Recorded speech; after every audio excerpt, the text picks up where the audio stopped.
Buenos días a todos, me llamo Mary Jo Zulueta y estoy aquí para traerles las últimas noticias.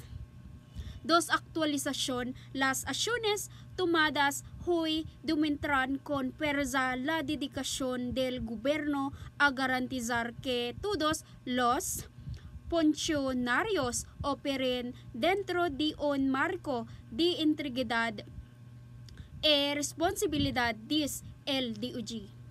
Manila, Pilipinas, la Oficina Nacional de Investigación, NBI, el martes 26 de noviembre, entregó una citación a la Vicepresidente Sara Duterte en relación con sus amenazas contra el presidente Ferdinand Marcos Jr., la primera dama Liza Araneta Marcos y el presidente la Cámara de Representantes Martin Romualdez.